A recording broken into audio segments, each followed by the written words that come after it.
Hello, welcome everyone. This is a 1 to 2 minute clip. I'm just going to run you through some things that you might want to know about myself and my history with cinema, but honestly, I'm going to bring you up to date that I'm still mastering the craft of social media for the New York Drama Critic Circle, as I've run that circle with many sponsors, and it's still, the LinkedIn entrance to the social media is available, so check it out.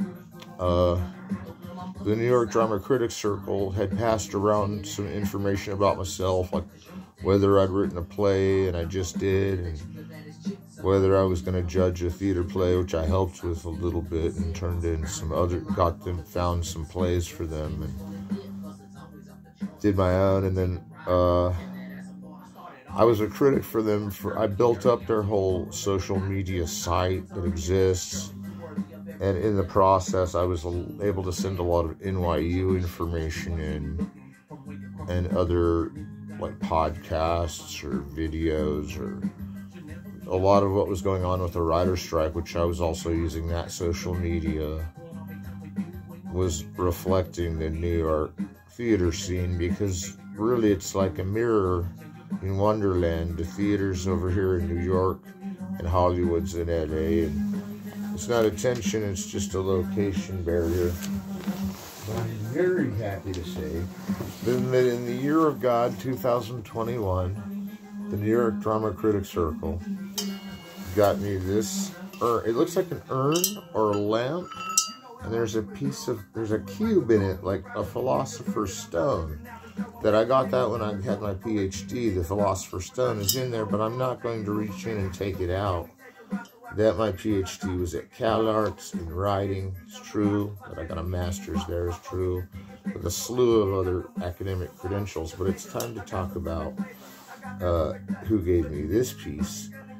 And that was the New York Drama Critics Circle. And it actually goes well with these other prizes, because that year I took a trifecta. And this was from the Cannes Film Festival, of which I won the Grand Prix because we got the Palme d'Or, and then I decided to leave it undeclared since we didn't have, if any, competition that year. There was a little bit of competition, but it looks like most of the categories are undeclared.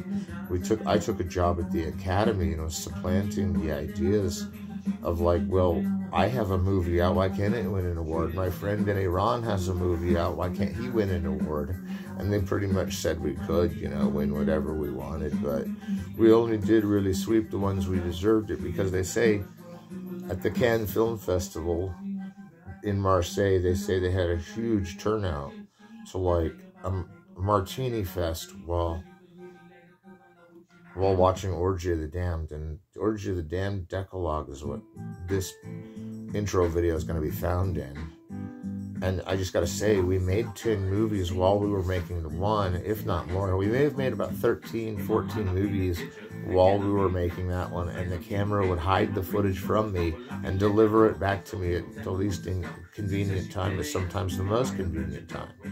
The camera was demon possessed. It was from New York too, and all great things come from New York. And you look at this urn, and there's something down in there, but there's a philosopher's stone that I'm not going to get out, although it's square and bouncing around like dice. The last part I wanted to say, well, of course, now I've got the Cannes to thank, so thanks to Cannes and the Komodo Dragon, and checking out all the deepest, darkest secrets. Y'all rule at the Cahiers du Cinema, especially, and Positif, and the theaters in France, and you're just a beautiful place. And I think it's cool that my movie won, even though there wasn't much competition, in the Iranian friends all got the Grand Prix Golden Bowl, and I was getting my Pulitzer confirmed around that time. So I'm happy to announce that my Cannes Award and my New York Drama Critics Circle Award are on my Pulitzer Prize browse page, Aaron Sheley Pulitzer Prize browse page on Google. Please celebrate the moment with one more award, and it's the top to this whole lamp. So I'll show you how this lamp goes together. You have this top thing, and that was actually representative, if not directly woven and given, because this whole thing together looks more like the Cannes Film Festival Award, but it isn't. It's separate parts. It's a trifecta, and the trifecta that we're talking about. So we have New York, and we have Cannes, but now we have the Sundance Film Festival, and this is all dressed up like a head doing a Sundance. And then it looks like you can breathe through the top of Sundance to your skull, but you know, the one story I do tell often is how I worked with the film Trauma on these films, and I remember how one time I had a film that I made intentionally bad, and it's not on the internet, and I'd always hold grudges against myself, and my friends got bailed out of trouble because I disowned it, and that's all good. But I had made it, I realized, to make myself frustrated with the fact that my first movie was bad, and it was a bad intent, motive, whatever you say, as a director, to make a movie bad that you won't like later on purpose.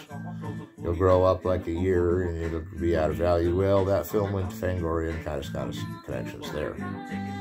But that we broke up, that we disowned that one. Fangoria thinks there's like some moral challenge that we all must face where nothing bothers us, you know, and things bother me. If a person were to reenact something in the film, I don't know if I'd find that very funny anymore, you know. It's just, we're in such a sensitive society that even I was oversensitive when I heard myself in my first film that I had to get rid of it. Now here we are, 25 years later, and accepting all these awards, and they're great. But The Orgy of the Damned is cool because actually, like I was saying, the camera had like this extra record button, and other people were using it, and we built 10 to 12 films out of it. It's like this growing Ed Wood marathon, you know, all things Blood for Dracula, Paul Morrissey, you know, Andy Warhol. And Trauma really would want to share in this because Lloyd, when I was on the streets of LA, I found the Trauma LA office, and Lloyd laid down the rules of filmmaking. And his rules of filmmaking are what I go by. And I don't always have lots of blood and sex, so I think I'm failing a rule of his. Although chances are, Lloyd owns a lot of other films that are even classical Hollywood, like in the library. But he owns a lot more films, even now, that could be a total class act. And I'm telling you, ours isn't a class act. The recordings of the Insane Clown Posse on ours are so exclusive that every studio would want a piece of this. I mean, I don't think of another movie, that it's in 3 of these movies is the Insane Clown Posse soundtrack. And I, for one, can't think of a single thing more than Insane Clown Posse that would be exclusive, and then somehow nobody's interested because they can't afford them, but they're already in the movie. But you have to watch them from YouTube Masterclass. Well, small price to pay when it's the Insane Clown Posse is in a movie. Now that you can move it onto another medium and still clue it back to its YouTube references, and that will still work if you were to put it on DVD, but see, that's what I'm laughing about. Everybody looks at stuff on the internet or on streaming TV. If I was in streaming TV, I'd be like, conk, let me do some more streaming TV. But this is streaming internet, which is the exact same thing as streaming TV, except we're not a TV show. We're just streaming different kinds of streamers. And in fact, Two Badass Businesses, which helped win this all because the other films are in that series. Part 4 and everything. And Two Badass Businesses kind of has one of the most expensive soundtracks of all time, and the soundtrack from Two Badass Businesses is In Orgy of the Damned, and there were some awards won at places like the online Emmys. The online Emmys were giving us really good marks on our show, and the New York Drama Critic Circle, I can speak freely for them. They said Two Badass Businesses is one of the all-time best shows. And they were going to give it to Orgy of the Damned.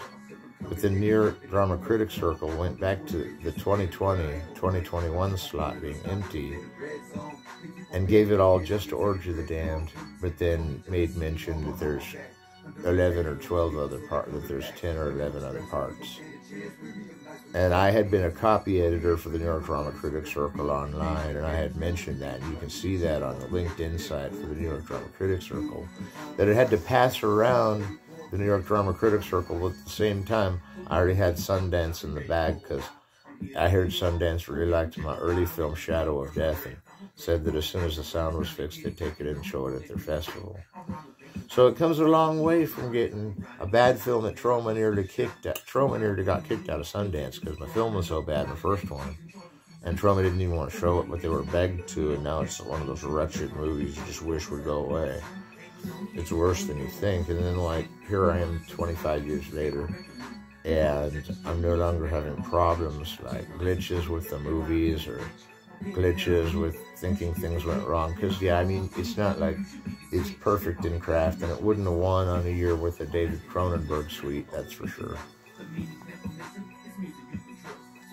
But that Sundance, of all people, after he saw the first one, he thought, I'll never give him an award ever. He's off. I'll get Troma out of here. And they almost kicked Troma out. So my next film is called Oedipus Marshall, and it's this Western, and it won all these awards. Like, it probably won more than these at Oscars and stuff. And it was this 30-minute featurette cowboy film with Oedipus that I played Oedipus, and I wrote the script, and Javier Tellez directed it. Well, that still wasn't my comeback because I was just acting, right?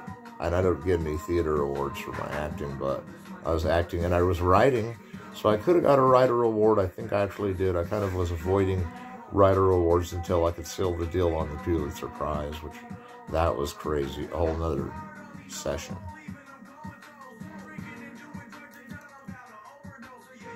But the Sundance now, after they saw Shadow of Death, after they saw Rut and Shadow of Death in the same year, almost, Shadow of Death was a little later, because basically by the time Shadow of Death came out, I had a passage to all my film festivals again that I'd set up for when I was going to submit my Lethal one. That I actually, to my credit, didn't send to anyone but Troma. And now Troma's allowed back at Sundance, not that they ever weren't, they would make themselves known. Troma showed my film at Cannes, which is what I asked them to do, because I've been their intern forever, and as a Troma intern, you act as an intern forever. But what a turnaround to now be allowed to take the Sundance, to take the New York Drama Critics Circle, which is really what this is. This commercial is sponsored by the New York Drama Critics Circle, 2020 through 23, and this bowl being from the Cannes Film Festival puts my magic lantern bong trifecta thing into effect, and this is where I'm going to keep my ashes, even though they'll be mixed in there with, like, Ravi Shankars and stuff. So I had this Pulitzer jacket once, and it was cool, but I kind of wore it out, got worn out. It's still a nice jacket, and it didn't really get abused, and I'm going to keep it on the registry at the Library of Congress, but I also think the Library of Congress should make a copy of this film for their own keeping. And onto the Orgy of the Damned, the series, and don't forget the making of's amazing, and there's